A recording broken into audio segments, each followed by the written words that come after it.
오늘은 하이델베르크 신앙고백 104문 우리 함께 읽어보도록 하겠습니다.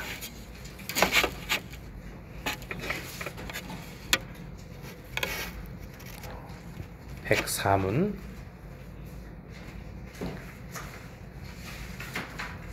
하이델베르크 39주일입니다. 함께 읽겠습니다. 제4문 제5계명에서 우리를 향하신 하나님의 뜻은 무엇입니까? 답. 나의 아버지와 어머니 그리고 내게 대하여 권위를 가지고 있는 모든 사람들을 내가 존중하고 사랑하며 순종하라는 것입니다. 그들의 모든 선한 가르침과 징계에 내가 마땅하게 순종하라는 것입니다. 또한 그들이 실수할 때에 내가 인내해야 하는데 그것은 하나님께서 그들을 세워 우리를 다스리시기 때문입니다. 네, 오늘은 하이델베르크 리문답 제104문 5계명에 대해서 배워보도록 하겠습니다. 우리가 이제까지 1계명에서 4계명에 대한 내용들을 배웠죠. 그래서 1계명에서는 나 외에는 다른 신을 섬기지 말라 하면서 하나님이 아닌 다른 대상을 섬기지 말라라고 하시면서 하나님이 예배에 대한 대상이 누구신지를 분명히 알려주셨습니다. 2계명은 우상을 만들지도 말고 피조물에게 절하지도 말고 섬기지도 말라라고 하시면서 형상에 의존하지 말고 하나님의 말씀대로 예배를 해라 라고 그렇게 말씀을 하셨고요. 3계명에서는 하나님의 이름을 경솔히 부르지 말고 감사의 마음으로 언제나 하나님께 영광을 돌리는데 사용해라 라고 그렇게 가르침을 주셨습니다.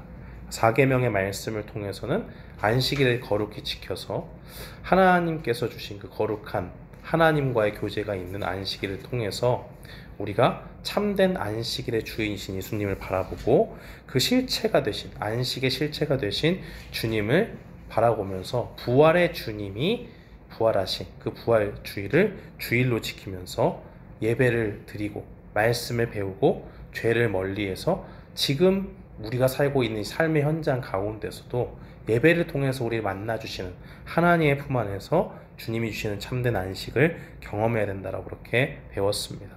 그래서 1계명과 4계명에 대한 내용을 살펴보면 하나님에 대한 의무, 하나님에 대한 태도를 우리가 다루고 있다라고 그렇게 볼 수가 있습니다. 그리고 이제 오늘부터 배우게 되는 5계명 이후에 대한 말씀들은 사람에 대한 우리의 의무, 성도들이 어떻게 이웃을 사랑할 것이냐 하는 것에 대한 구체적인 내용들을 담고 있습니다.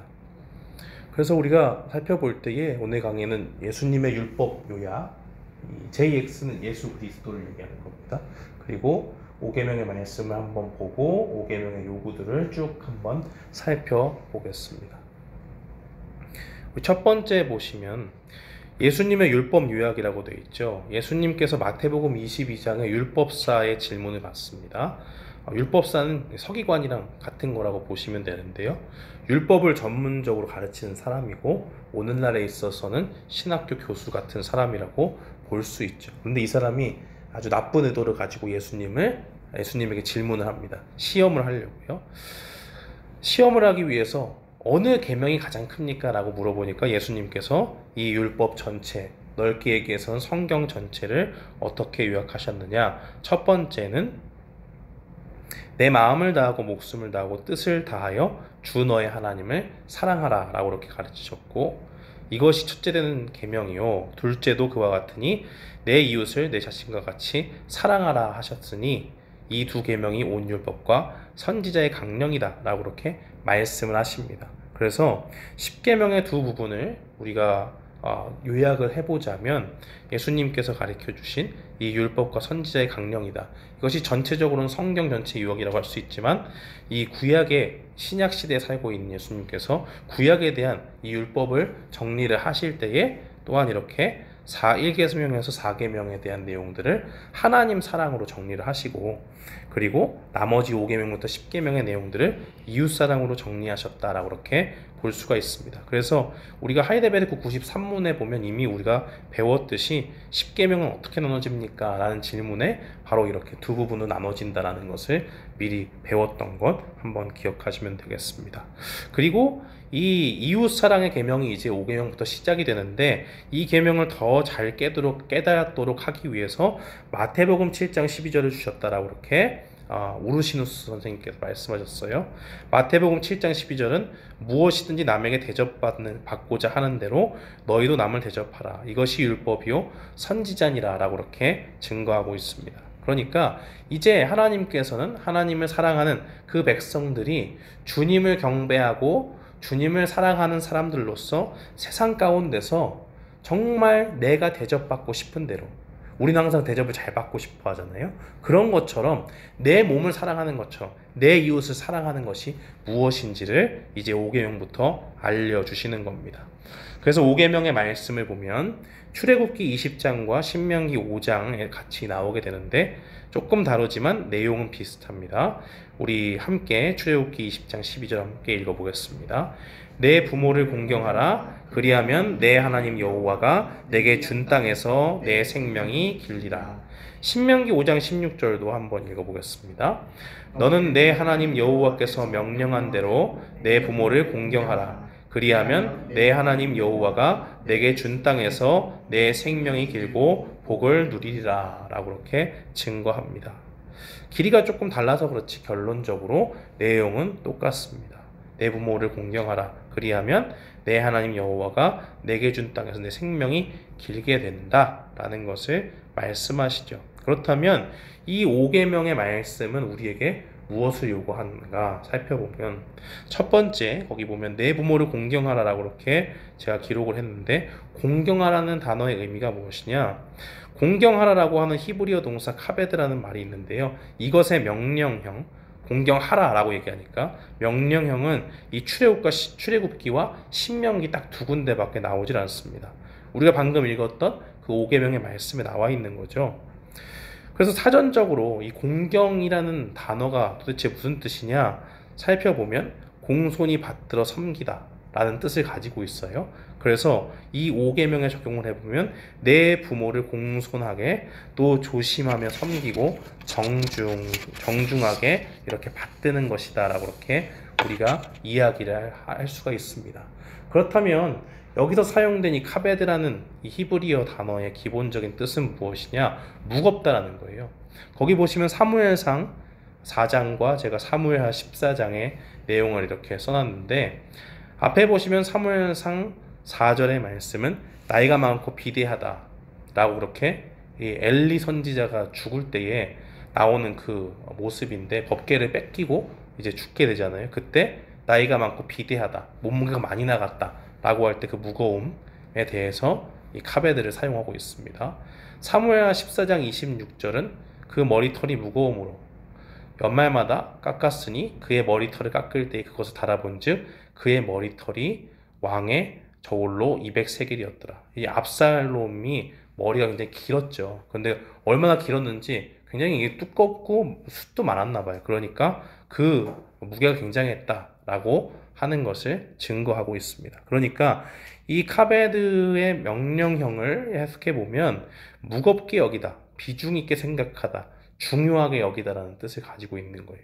그래서 5계명의 말씀과 이것을 붙여서 직역을 해보면 내 부모를 무겁게 여겨라, 존중하라, 공경하라는 뜻으로 우리가 이해를 할 수가 있습니다. 그런데 이 구약 성경에서 공경해야 할 대상을 가리켜서는 오직 하나님하고 부모님을 가리키고 있어요. 공경해야 할 대상이 누구냐? 하나님하고 부모님밖에 없다. 우리가 하나님만을 공경해야 된다 그러면 이야기하지만 마치 하나님이 부모님을 인간인데도 불구하고 부모님을 동격으로 두는 것처럼 이렇게 표현을 할 때가 있단 말이죠. 잠언 3장 9절에 보면 하나님을 대상으로 할 때 어떻게 쓰였느냐? 내 재물과 내 소산에 처음 익은 열매로 여호와를 공경하라 라는 말로 그렇게 공경해야 될 대상을 하나님으로 그렇게 나타내고 있습니다. 재물을 주시고 모든 것을 주신 하나님을 기억하면서 하나님을 공경하라고 하는 거죠. 이사야서 24장 15절 말씀에 보면 그러므로 너희가 동방에서 여호와를 영화롭게 하며 바다 모든 섬에서 이스라엘 하나님 이름을 영화롭게 할 것이라 라고 그렇게 이야기하면서 이 영화롭게라는 말이 있지만 이것도 역시 공경하라 라는 말로 같이 사용되었던 것을 보게 됩니다. 그러니까 위에 쓰였던 단어와 밑에 쓰인 단어가 똑같은 거예요. 그런데 부모님을 대상으로 할 때는 이 출애굽기 오늘 본문 5계명의 말씀을 그대로 적용이 되어서 나타내고 있습니다.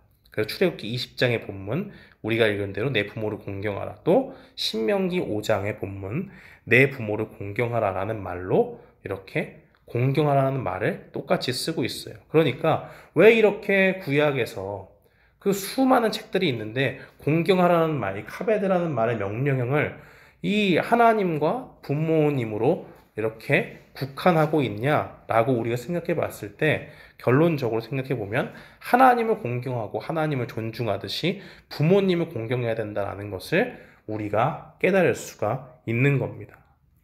그렇다면 우리가 이제 여러 가지 이 5계명 이후에 다른 살인하지 말라, 간음하지 말라, 내 이웃의 것을 탐하지 말라 이렇게 여러 가지 계명들이 있는데 왜 하나님께서 다른 계명에 앞서서 부모에 대한 계명을 먼저 주셨는지 한번 살펴볼 필요가 있어요. 첫 번째 보시면 부모님을 통해서 약속의 땅을 물려받았기 때문입니다.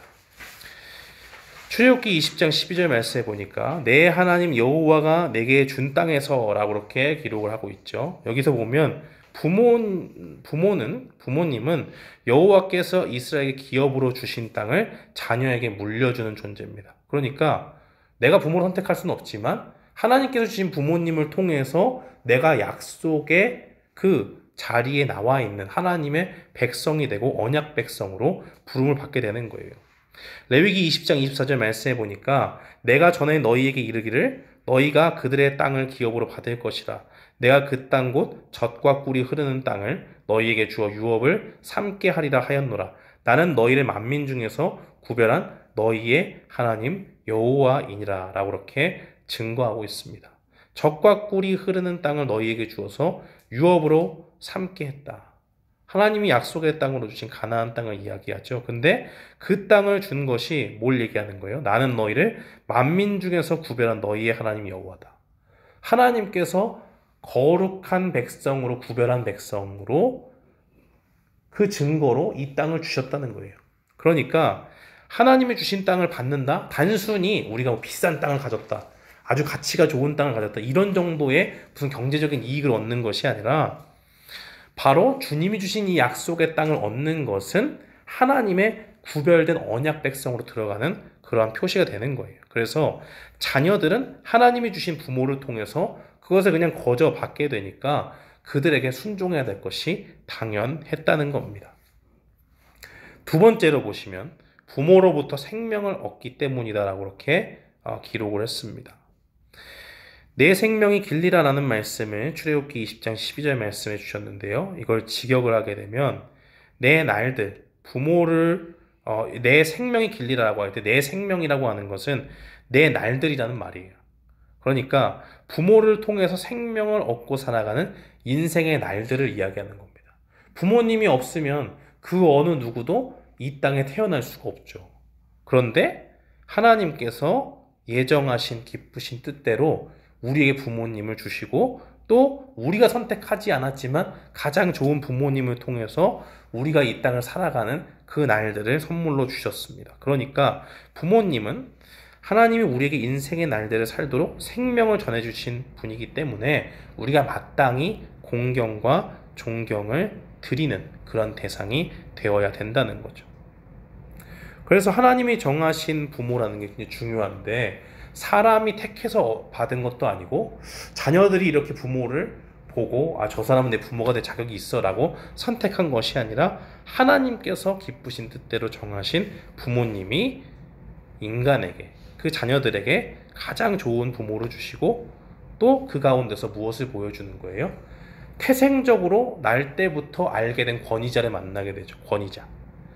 그래서 이 부모님이라는 분들은 어떤 분입니까? 부모님은 하나님의 대리자예요. 대리자. 그렇죠? 하나님의 대리자입니다. 부모님을 통해서 우리가 온갖 좋은 것을 다 받아요. 하나님께서 우리에게 모든 좋은 것을 주시지만 부모님이라고 하는 이 귀하신 분들을 통해서 우리에게 양육도 할 수 있고, 양육하게 하시고, 먹고 또 마시고, 우리가 아플 때 돌봐도 주시고 하는 그런 모든 것들을 통해서 누구를 보여주시죠? 우리의 참 하나님, 우리의 참 아버지 되시는 하나님의 모습을 보여주기 때문에 이 세상에서 우리에게 주어진 하나님의 대리자로서의 권위를 갖는다라고 그렇게 이야기를 할 수가 있습니다. 그래서 하나님은 부모에게 순종하지 않으면 죽이라고 반드시 명령을 하시죠. 출애굽기 21장 17절 말씀에 보면 자기의 아버지나 어머니를 저주하는 자는 반드시 죽일지니라라고 그렇게 이야기합니다. 너무 끔찍한 말씀 같은데 바로 부모님이 하나님의 대리자이기 때문에 부모님을 보고서 공경하지 못하면 하나님을 온전히 공경할 수 없다라는 그런 것을 바라보고 계시기 때문에 하나님께서는 부모님의 말씀을 거역하거나 순종하지 않는 그러한 자녀들을 아주 심판하시는, 죽일지니라, 반드시 죽일지니라 라고 그렇게 이야기하는 것을 보게 됩니다. 출애굽기 21장 17절 방금 읽어드린 그 말씀 속에서 자기의 아버지나 어머니를 저주하는 자라고 이야기하는 것은 여기 나와 있는 카베드와는 반대말이에요. 그러니까 가볍게 여기다라는 뜻이 있습니다. 그러니까 쉽게 얘기하면 그런 거예요. 전혀 부모님을 존중할 줄 모르고 무시하는 그러한 아주 배은망덕한 자녀라고 할 수 있죠. 세 번째 보시면 우리가 왜 다른 계명에 앞서 부모에 대한 계명을 먼저 받게 되었는가? 칼빈 선생님이 이렇게 얘기했어요. 하나님께서는 윗자리 가운데서도 그 본질상 가장 인자하고 남의 시기도 가장 받지 않는 종류를 예로 드신다라고 그렇게 이야기를 합니다. 이게 무슨 말일까요? 칼빈은 요 말을 하기 전에 앞서서 지금 이 기독교 강의 2권 8장 35절은 5계명에 대한 10계명의 말씀을 설명하고 있는 부분인데 이 말씀을 하기 직전에 이렇게 얘기합니다. 5계명에 대한 인간의 타락한 본성이 지금 이 5계명을 강경하게 반대한다라고 그렇게 이야기를 해요. 타락한 인간의 본성은 어디에 있느냐? 하나님의 대리자로서 권위자가 있잖아요. 그죠? 권위를 가지신 하나님이 권위를 부여하셨죠. 부모로서. 그런데 인간 본성이 타락했기 때문에 이 권위자의 위에 있기 원하지 절대로 밑에 있기를 원하지 않는다는 거예요. 그것이 뭡니까? 인간의 교만함. 그 교만함이 타락한 인간의 본성 가운데 자리 잡고 있기 때문에 사람의 악한 본성은 5계명을 강경하게 반대한다라고 그렇게 이야기를 합니다. 그래서 아랫자리에 서는 것, 권위자 위에 서기를 원하지 아랫자리에 서는 건 굉장히 본성적으로 원치 않는다는 거예요. 본능적으로 높은 자리를 원하고 권위자가 있음에도 불구하고 하나님이 주신 권위자를 무시하고 자기가 권위자가 되려고 하는 그런 악한 모습이 있다고 합니다. 그럼에도 불구하고 하나님께서는 그 윗자리 가운데서도 본질상 가장 인자하고 남의 시기도 가장 받지 않는 종류를 예로 들어서 부모님을 예로 들어서 하나님의 뜻을 설명하고 계시다는 거예요. 사람은 누구에게 태어날지 자신의 의지나 노력으로 결정할 수 없는데 내가 선택하지 않은 육신의 부모를 통해서 가장 인자한 사랑을 받죠. 그리고 부모가 자녀에게 사랑을 줄 때 남들이 시기하지 않아요. 자녀가 부모의 사랑을 받는 것이 당연하지 다른 사람의 부모가 나를 사랑하지 않는다고 해서 이상하게 생각하는 사람 없죠. 저 부모님은 자기 자녀를 사랑하는 거지 나를 사랑 안 하겠지. 나는 내 부모님이 사랑해 주시지. 이런 걸 갖고 있잖아요. 그러니까 칼빈이 이야기하고 싶은 거는 바로 이 가장 권위자 그러면 뭔가 반감을 갖는데 태생적으로 우리에게 사랑을 베풀고 날 때부터 우리에게 인자함을 보여준 부모님의 그 모습들을 통해서 우리에게 하나님의 뜻을 알려주신다는 거예요. 그래서 부모라는 예를 통해서 무엇을 가르쳐 줍니까? 부모님만을 잘 섬기는 것보다 더 넓은 가르침이 있다는 거예요. 우리가 5계명을 얘기할 때는 항상 1년에 한 번씩은 얘기하는 것 같죠. 내 부모를 공경하라 라고 그렇게 이야기하니까 어버이 주일 한국에서는 그리고 여기서는 어머니 주일, 아버지 주일 이렇게 나누는 교회면 그렇게 할 수 있는데 단순히 그 부모님에 대한 계명만으로 끝나는 것이 아니라 칼빈은 훨씬 더 넓은 계명의 범주를 이야기를 하고 있습니다. 요거를 통해서 뭔가 가르치길 원하신다는 거예요. 그래서 백사문에 나와 있는 대로 나의 아버지와 어머니 그리고 내게 대하여 권위를 가지고 있는 모든 사람들을 내가 존중하고 사랑하며 순종하라는 것입니다 라고 이렇게 하이델베르크 교리문답이 답하고 있는 것을 봅니다. 그래서 4번에 보시면 5계명은 부모라는 일부를 통해서 하나님이 주신 내게 대하여 권위를 가지고 있는 모든 사람에 대한 말씀을 주신다라고 이렇게 이야기했어요. 우리가 예수님이 말씀하신 거 사람이 떡으로만 살 것 아니요 하나님의 입에서 나오는 모든 말씀으로 산다. 그것은 단순히 떡만 얘기하나요? 뭐 빵도 되겠죠. 빵만 얘기합니까? 밥은 안 되는 거예요. 그런 게 아니죠. 이 작은 것을 통해서 인간이 살아갈 때 참된 양식은 여기서 이 땅에서 먹고 가는 물리적인 양식이 아니라 하나님의 말씀이 있어야 그 영혼이 구원받고 산다는 것을 보여주는 거잖아요. 그러니까 일부를 통해서 전체를 해석하는 제유법을 사용하고 있는데 그 예수님의 말씀이 제유법을 사용하는 것처럼 5계명의 말씀도 바로 그렇게 해석을 해야 된다는 거예요. 그래서 부모라는 것을 대표로 하나님의 대리자의 대표로 들었지만 부모님 이상의 그거보다 더 넓은 더 그 이상의 권위자들을 향해서 우리가 어떻게 그 사람들을 대해야 하는가에 대해서 가르쳐주고 있다는 겁니다. 그래서 밑에 보시면 하나님께서는 인간이 만날 수 있는 가장 친근한 권위를 가진 부모라는 권위자를 먼저 주셨죠. 그리고 부모를 통해서 나에게 권위를 가지고 있는 모든 사람들을 어떻게 대해야 되는지 알려주신다. 칼빈이 그래서 그렇게 적었어요. 그리하여 주께서는 가장 용인하기 쉬운 복종으로, 그죠? 어렸을 때는 뭐 아무것도 모르잖아요. 그리고 부모님을 의존하게 돼 있잖아요. 의존하면서 부모님께 배우고 듣고 모든 것을 가르침을 받는데 바로 그러한 자연스러운 일들, 가장 용인하기 쉬운 복종을 통해서 우리를 훈련하셔서 어디까지 가는 거예요? 점점 합법적인 복종에 익숙해지도록 만드신다라는 것을 분명히 보여주는 겁니다. 그래서 하나님이 주신 세상의 권위자들, 그 사람들, 부모님으로부터 점점 이것이 확장돼서 결국에는 가정과 뭐 교회와 또 사회 이런 것들을 다 포함해서 뭘 보여주는 거예요? 하나님의 나라가 확장된다 라는 것을 보여주고 있는 겁니다. 그래서 성경에 나오는 부모에 관한 본문들 거기 보시면요, 창세기 45장 8절 말씀 우리 함께 읽어보도록 하겠습니다. 그런즉 나를 이리로 보낸 이는 당신들이 아니요 하나님이시라. 하나님이 나를 바로에게 아버지로 삼으시고 그 온 집의 주로 삼으시며 애굽 온 땅의 통치자로 삼으셨나이다. 그러니까 성경에 아버지로 표현하고 있잖아요. 요셉이 지금 바로 애굽 왕 바로의 밑에 있는 총리가 됐는데 마치 나를 바로에게 아버지로 삼으시고 바로가 자기를 의존하게 만들었다는 거죠. 바로가 왕이지만 바로에게 있어 자기가 권위를 가진 사람으로서 아버지로 있다라는 것을 표현하고 있죠. 그러니까 성경에서 부모님에 대한 또 아버지에 대한 내용들이 나올 때 반드시 그것이 부모님에게만 국한되는 것은 아니다라는 것을 보여주는 겁니다. 열왕기하 5장 13절 말씀 우리 함께 읽어보겠습니다. 그의 종들이 나와서 말하여 이르되 내 아버지여 선지자가 당신에게 큰 일을 행하라 말하였다면 행하지 아니하였으리까 하물며 당신에게 이르기를 씻어 깨끗하게 하라 함이니까 하니. 어떤 본문일까요? 나아만 장군이 아람 왕 밑에 있던 군대 장관 나아만이 나병에 걸렸죠. 그래서 그 집에 있던 이스라엘에서 잡혀온 꼬마 여종이 뭐라 그럽니까?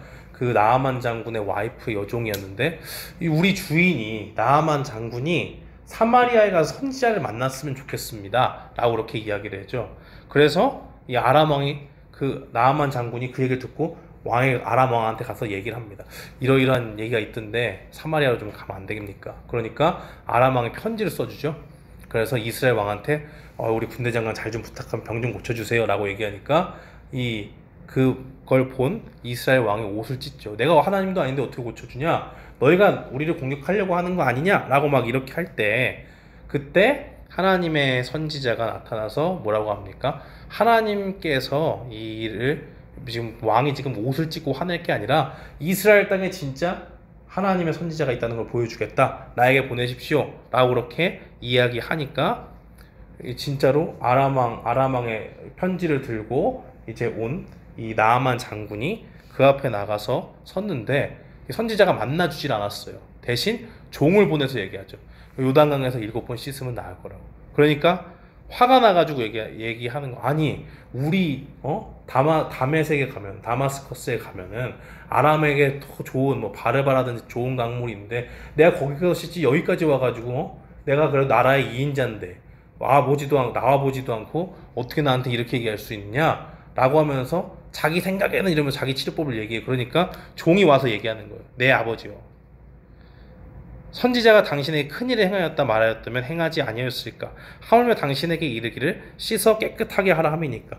아무것도 아닌 거 가서 저희 가서 씻으자고 하는 게 그거 못 하시겠어요? 라고 나아만 장군의 종이 이야기하는 거죠. 근데 뭐라고 얘기하는 거예요? 내 아버지요 라고 그렇게 이야기합니다. 진짜 육신의 아버지가 아니죠. 그 권위 있는 사람에 대해서 표현을 하는 거예요. 그러니까 성경은 육신의 부모만이 아니라 권위 있는 사람에 대해서 아버지라는 표현을 하고요. 따라서 내 부모를 공경하라라고 하는 것은 육신의 부모만이 아니라 나에게 권위를 가진 모든 사람을 가리키는 이 제유법으로 해석을 해서 하나의 예로 들어주셨다라고 그렇게 우리가 깨달을 수가 있습니다. 그러면 하나님이 세우신 권위자를 우리가 그러면 어떻게 대해야 되는가? 첫 번째 보시면 하나님께서 모든 권세를 허락하셨기 때문에 순종해야 한다라고 그렇게 기록을 했습니다. 로마서 13장 1절 말씀 함께 읽어보죠. 각 사람은 위에 있는 권세들에게 복종하라. 권세는 하나님으로부터 나지 않음이 없나니 모든 권세는 다 하나님께서 정하신 바라 라고 그렇게 증거하고 있습니다. 인간이 처음 태어나서 맺게 되는 부모님으로부터 시작해서 뭐 교사도 있고 사회생활 하다 보면 또 학교에서 선배도 만나고 상사도 만나고 또 넓게는 나라를 다스리는 그 통치자도 만나잖아요. 그러면 그 권위자들을 만나게 될 때 우리는 항상 뭘 생각해야 되느냐? 하나님께서 그 권위자들을 세워주셨다라는 것을 기억해야 된다는 거예요.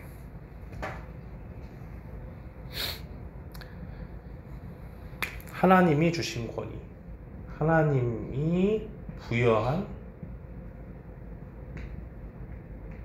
권위, 이 권위를 하나님께서 통치자에게도 주시고 나의 상사에게도 주시고 또 나의 선배에게도 주시고 나에게 관련된 모든 나의 윗사람 권위자들에게 다 하나씩 주셨다는 거예요.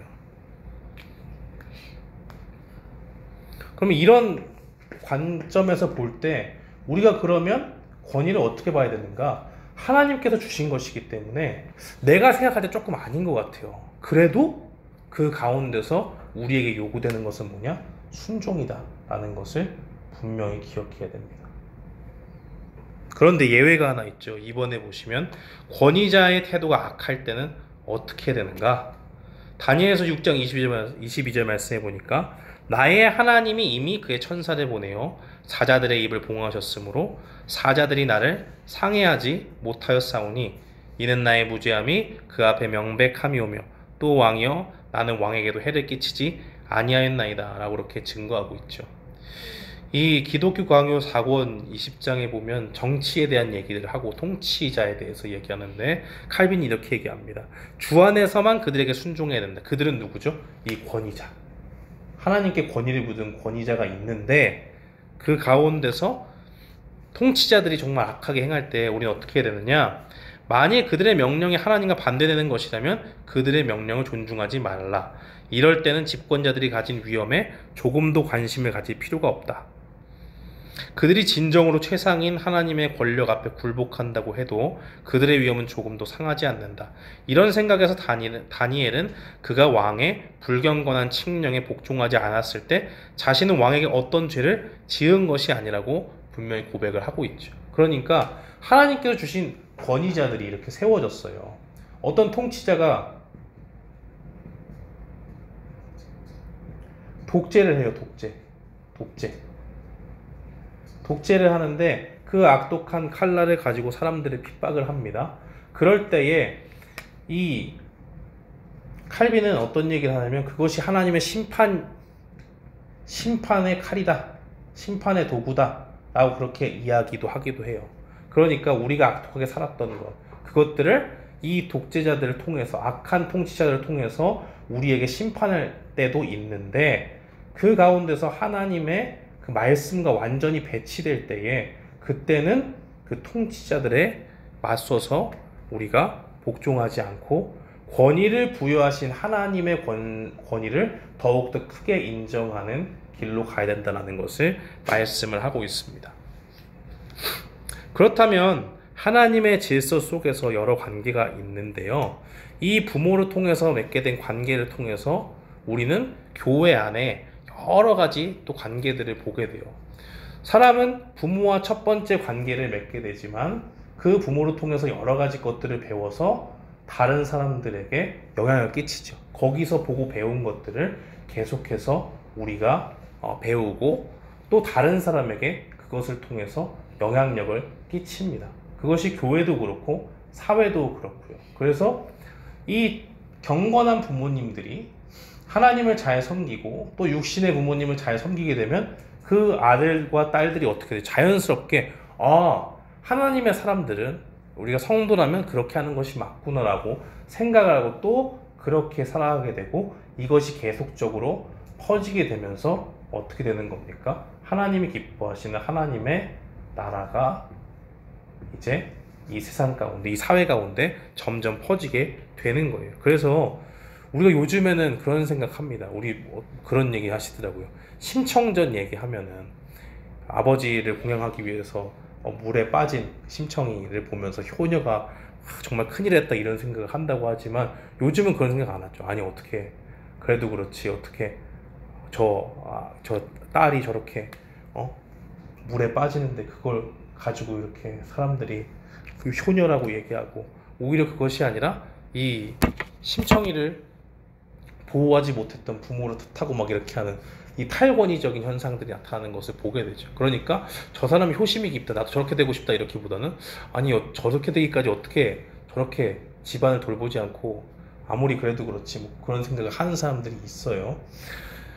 요즘에 그 아버지들의 모습들을 보면 옛날에는 굉장히 가부장적이고 권위적인 그런 분들이 많았는데 요즘에도 사람에 따라 다르긴 하지만 제 친구들의 이야기를 들어보면 그래도 조금 같이 이렇게 친구같이 하고 싶은 그러한 아버지로서 남고 싶어하는 사람들이 많은 것 같아요. 그런 모습들을 보면서 우리는 무엇을 생각합니까? 오늘날에 과연 이 5번째 계명을 이야기할 때 내 부모를 공경하라라고 얘기할 때 사람들이 거기에서 정말 이 권위에 대한 문제를 인정할까? 아니면 오히려 그런 것이 중요한 것이 아니고 요즘은 다 누구나 평등한데 무슨 권위가 어딨냐 이렇게 생각하는 사람들도 있다는 거예요. 그런데 그 가운데서 중요하게 생각하는 것은 결국 이 하나님이 부여하신 권위, 이 권위를 가지고 하나님께서 이 세상을 다스리시고 통치하시기 때문에 우리가 이 5계명의 말씀을 오늘날에도 빠짐없이 하나님의 말씀으로 대해야 된다는 것, 순종해야 된다는 것을 분명히 기억해야 됩니다. 그래서 하나님이 세우신 이 권위자들을 대하는 태도를 우리가 보게 되면요. 이 하나님의 질서 속에서 여러 관계가 나오죠. 여러 관계가 나오는데 첫 번째는 이 하급자의 태도입니다. 하급자의 태도. 그러니까 뭐 상급자가 있고 그 다음에 뭐 동등한 사람, 동급자가 있고 하급자가 있다면 하급자의 태도는 어떻게 해야 되느냐? 다른 사람들의 상급자를 두고 있을 때 그 하급자의 모습은 어떻게 해야 되느냐? 사무엘상 24장 11절 말씀을 우리 함께 보겠습니다. 내 아버지여 보소서, 내 손에 있는 왕의 옷자락을 보소서. 내가 왕을 죽이지 아니하고 겉옷자락만 베었은즉 내 손에 악이나 죄가가 없는 줄을 오늘 아실지니이다. 왕은 내 생명을 찾아 해하려 하시나 나는 왕에게 범죄한 일이 없나이다 라고 그렇게 이야기하죠. 다윗이 사울에게 했던 말이죠.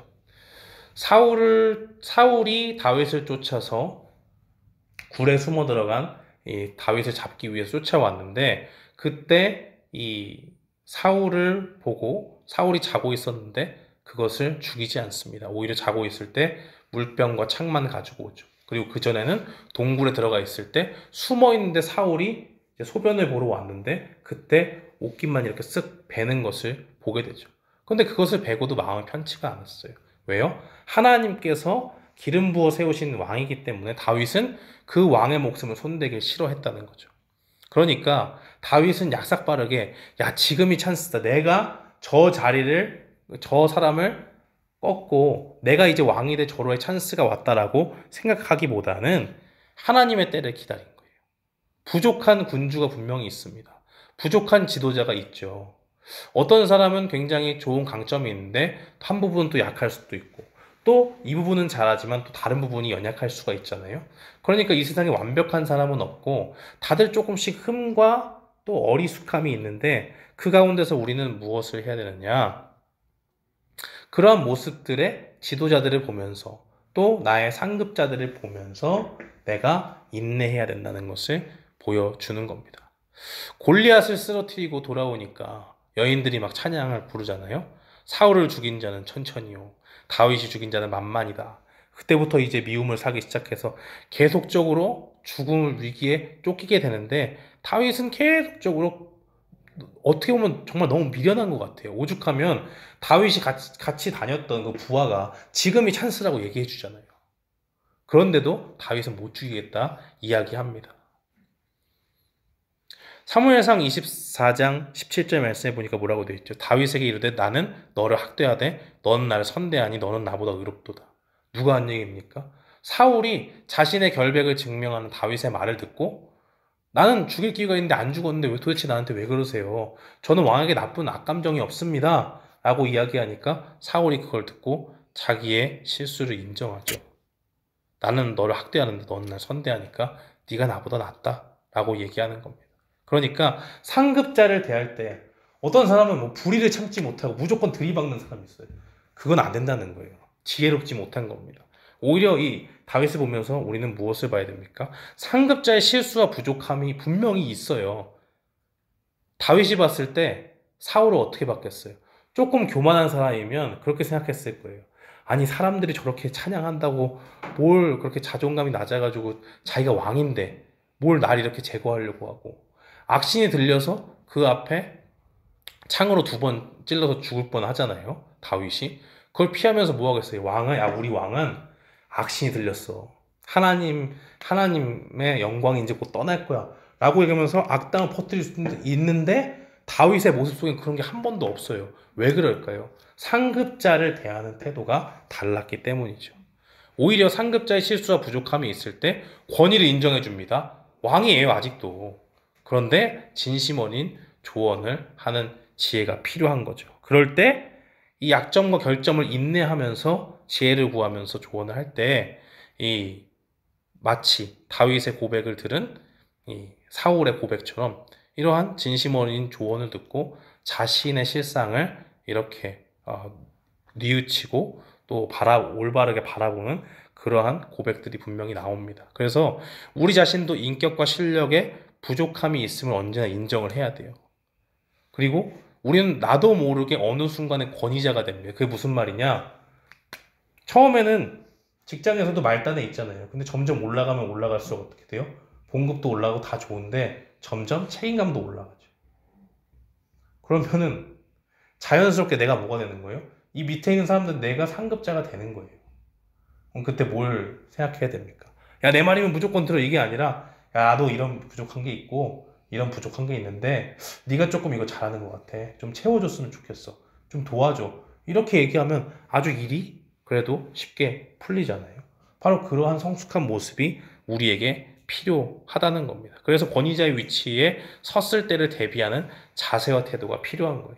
그래서 밑에 있을 때 언제나 야, 우리 상급자가 뭘 잘못하나 이런 걸 맨날 볼 것이 아니라 저렇게 하셨는데 저게 과연 어떤 의도에서 한 것일까? 좀 고민도 해보고 혹시나 내가 보지 못하는 어떤 것들을 봤기 때문에 내가 보기엔 좀 옳지 않은 행동인데 저런 행동을 하지 않았을까? 라는 것도 생각해보고 또 지혜롭게 조언했을 때 내가 상급자에게 조심스럽게 얘기했을 때 진심으로 받아들이고 내가 그건 분명히 잘못한 거야. 이건 내가 실수했다. 라고 이야기할 때 그것을 놓치지 않고 잘 기억해서 언제를 대비하는 거죠? 내가 상급자의 위치에 올라갔을 때, 아, 내가 이렇게 하면 밑에 사람들이 이렇게 받아들이겠구나 라는 것을 생각을 하면서 그날을 대비하는 자세한 태도가 필요하다는 거죠.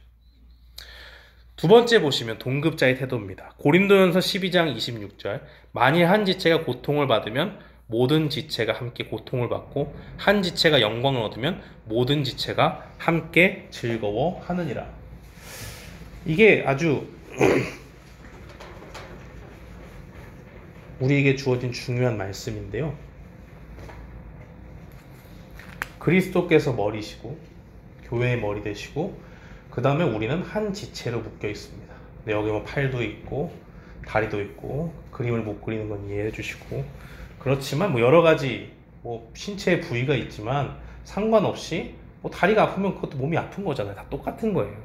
그러니까 동급자의 태도에는 항상 뭐가 도사리고 있습니까? 경쟁심이 있어요. 경쟁심. 그리고 뭐가 있죠? 시기와 질투가 있습니다. 다 이런 것들은 뭐에 기인한 거예요? 아까 얘기했잖아요. 칼빈이 얘기한 거, 교만. 하나의 공동체라고 생각하고 지체라고 생각해 봅시다. 그러면 팔만 좋으면 될까요? 다리만 좋으면 될까요? 머리만 좋으면 될까요? 아니죠. 한쪽이 좋더라도 다른 쪽에 뭐 사이드 이펙트가 있다 그러면 안 되잖아요. 그러니까 언제나 팔이어도 뭘 생각해요? 머리와 몸과 다리를 생각하는 모습이 필요하죠.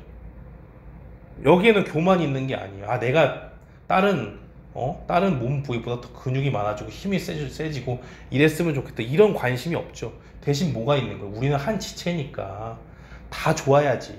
좋으면 나만 좋은 게 아니고 다 좋아야지라는 그러한 생각이 필요하죠. 그러니까 교만한 생각을 근거로 시기하거나 질투하거나 경쟁심을 가지고 상대를 바라보는 것이 아니라 뭘로 보는 거예요? 우리는 한 지체다. 지체.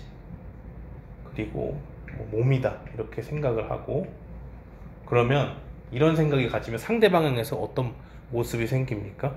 요런 경쟁심과 시기와 질투를 봤을 때 상대는 뭐예요? 적이 돼요. 적. 그러니까 고린도 교회에서 자꾸 누구 파다 당을 막 나눠가지고 왜 그럽니까? 이상한 경쟁심에 사로잡혀서 있어서 그러니까 그런 거예요. 잘못된 중심이죠. 그렇지만 한 지체가 된다? 그럼 뭘 생각합니까? 내가 혼자 잘 돼가지고 하는 것이 아니라 내가 비록 조금 정체돼 있거나 아니면 내가 처져 있더라도 다른 사람이 막 잘해요.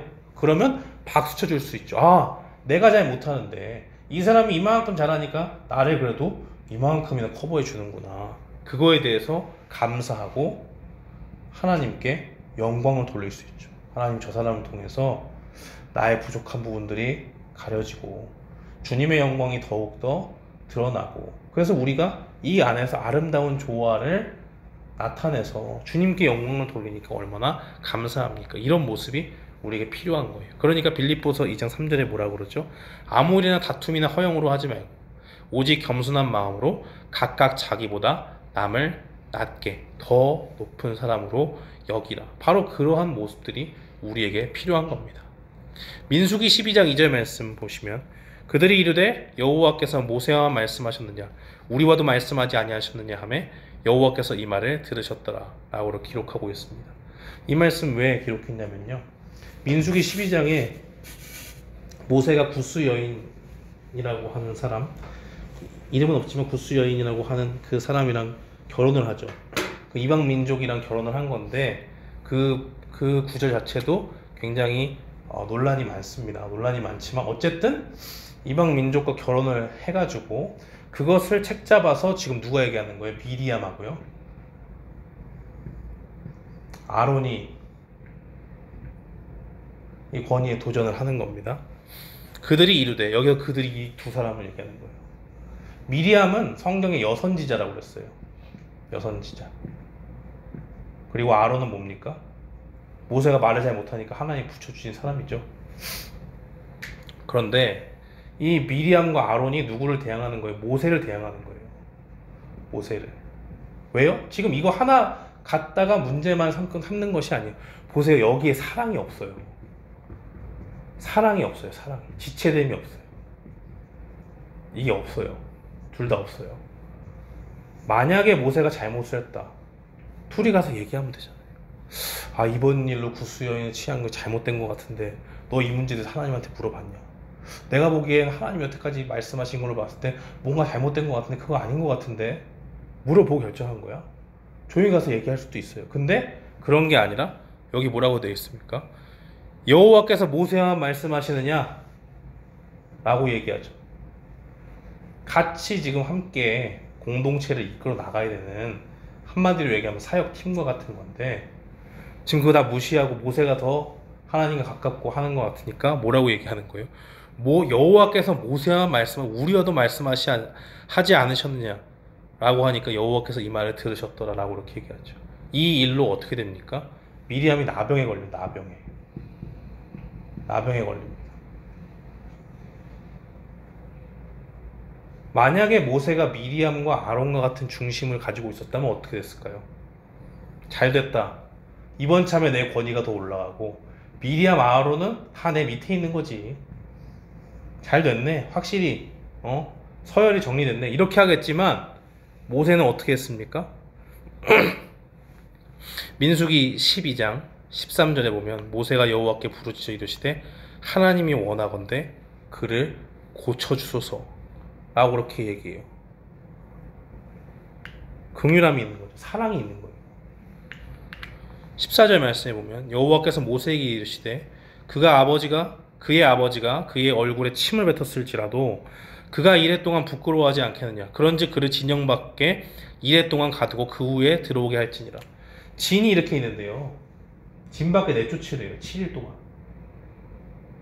하나님이 이때 뭘 주시는 겁니까? 회개할 시간을 주는 거예요.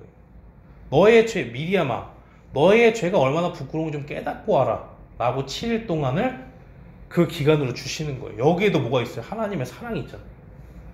모세도 미리암을 사랑하는 마음, 하나님도 공동체를 보면서 미리암을 사랑하는 마음이 있어요. 15절 말씀에 보면 이에 미리암이 진영 밖에 이레 동안 갇혀있고 백성은 그를 다시 들어오게 하기까지 행진하지 아니하였더라. 중요한 건 뭔지 아십니까? 모세가 사랑이 없고 하나님이 미리암에 대한 사랑이 없다면요, 진을 그냥 끌고 갔어야죠. 7일 뒤에 우리 쫓아오느라 고생 좀 해봐라, 쌤통이다 라고 했을 텐데 진 안에 다시 들어오게 하기 전까지 백성들이 행진하지 않았다. 온 공동체가 뭐 하는 거야? 미리암이 그래도 하나님의 선지자인데 조금 실수하고 이랬네. 7일 동안 우리가 뭐 해야 될까? 같이 기도해 주지 않았겠어요? 모세 사랑으로 이렇게 기도했고 하는데 그래도 우리가 좀 품어주고 가야지. 하나님의 사랑의 마음으로 공동체가 한 마음으로 7일 동안 기다리는 거잖아요. 그리고 나서 그 후에 백성이 하세로를 떠나 바란 광야에 진을 치는, 들어오고 나서 가는 거예요. 들어오고 나서. 얼마나 큰 지체됨이고 사랑입니까? 이러한 모습이 동급자에게 필요하다는 거예요.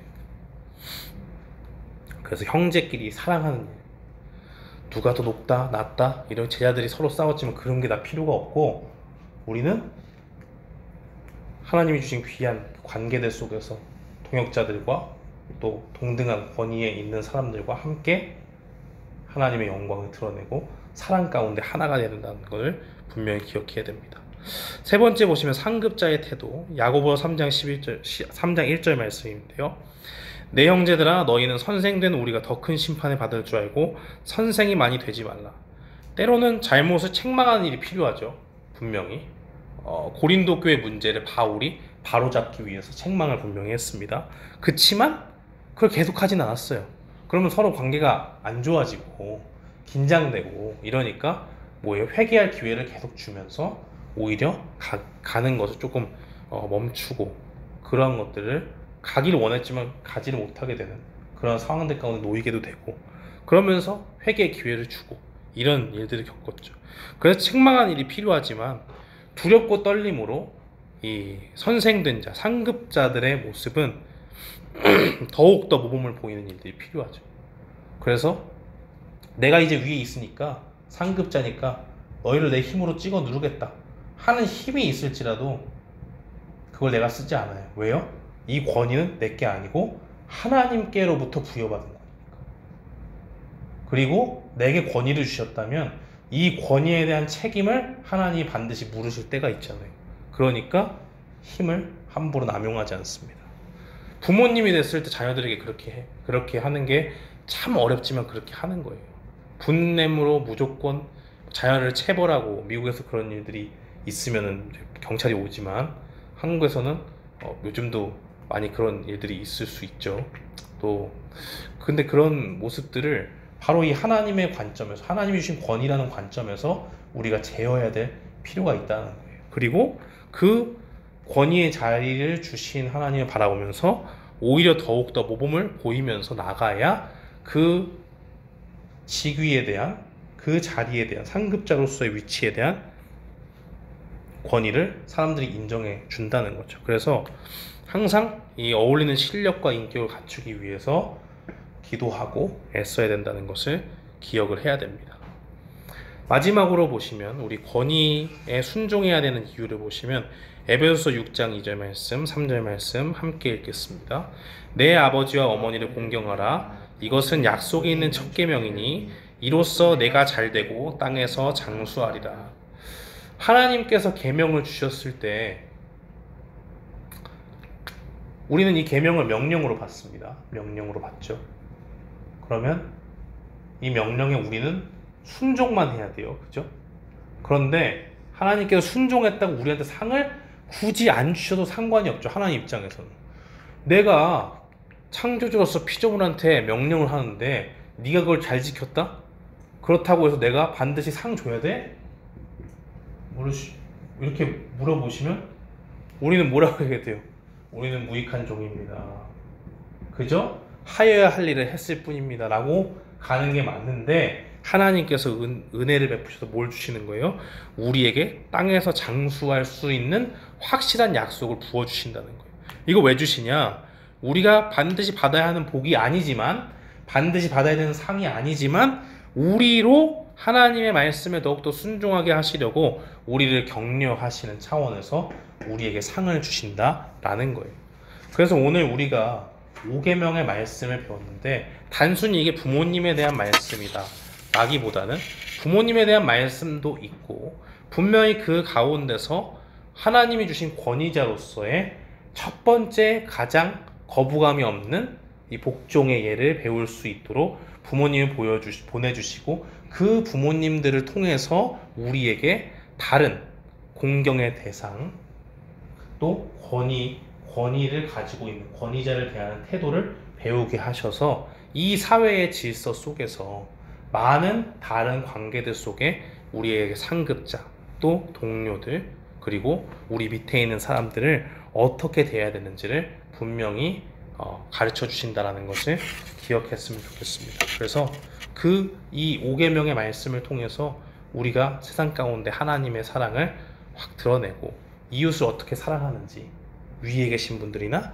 같은 동급자나 또 밑에 계신 분들에게 지혜롭게 또 주님의 사랑을 전할 수 있기를 바랍니다. 우리 함께 기도하겠습니다.